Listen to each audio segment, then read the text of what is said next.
Hello and welcome to the RJ National. My name is James Gotts and I'm the greenkeeper here on the Ipswich site. We've had an extremely busy 6 months on the RJ National where it's been extremely mild and the grass hasn't stopped growing. In this video we will show our pond maintenance project, spraying programme and winter maintenance jobs. We are now heading into the spring, so it's important we prepare ourselves for the season ahead. The end of November saw us undertake the eagerly awaited pond clearing project, in which we cut down patches of reeds so that key features of the golf course consisting of tees and greens were exposed and made visible from the car park to improve first impressions of the golf course. When clearing the reeds we used a hedge cutter attachment under the surface of the water. This allowed us to cut the reeds cleanly and more efficiently.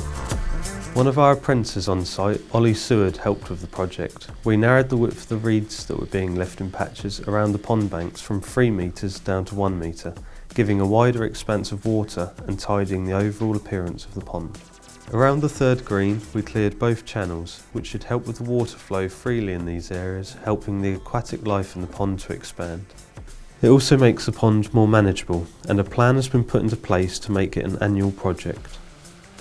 Along with cutting the reeds that are visible around the edge of the pond, we also had to clear the weed mass in the centre of the pond. For this we needed a boat so that it made it easier to cut and collect the weed more efficiently. We could then effectively clear the mass that had accumulated over the years, and this prevented it from collecting around the water fountain and reduced the risk of them spreading further. The use of utility vehicles was also key in the removal of the reeds, allowing us to collect large loads and dispose of the reeds efficiently and effectively in composting areas.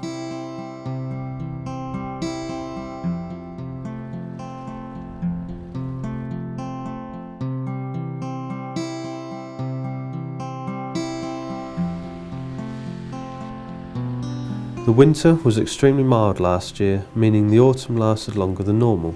With this in mind, leaf collecting and general cutting was continued late in the year, ready for the much awaited cold spell. Along with the winter spraying of fungicide, we also applied Heptasol to the greens and tees, helping to harden the turf on the playing surfaces during the winter period and to suppress any moss that may occur.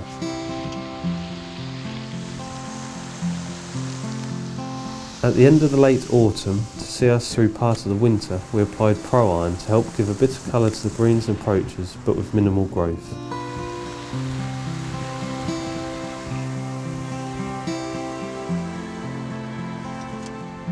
At our start of year customer care briefings, where employees are informed on the business, I was asked to give a presentation to fellow employees. The purpose behind the presentations is to help show what a greenkeeper's role consists of on the RJ National, and what sort of challenges we come up against and how we overcome these. The presentations consist of anything from general maintenance and renovation to grass cutting regimes and machine use. The temperature at the start of January has decreased and grass growth is minimal. This gave me an opportunity to do some maintenance to the bunker edges. Maintenance consists of trimming the edges back so the grass and heather is neat and tidy, ready for the spring, and also moving sand so the depth of the sand is consistent over the whole bunker.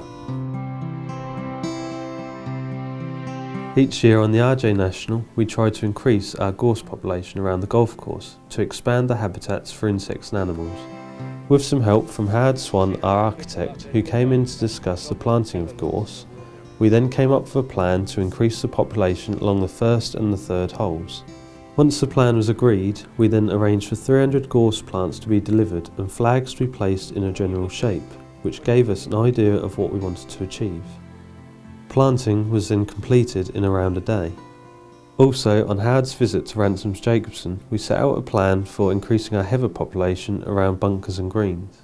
The heather would be extracted from the heather nursery located on the site's ATV track and replanted on the golf course.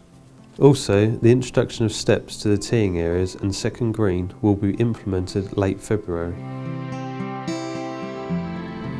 As you can see, it's been a busy 6 months here on the RJ National. We've received some excellent news where we've gained our GEO certification for the 3rd year running. It's been great to be a driving force in achieving this, and I hope this video has given you a brief insight into the running of the RJ National. Thanks for watching, and we'll see you next time.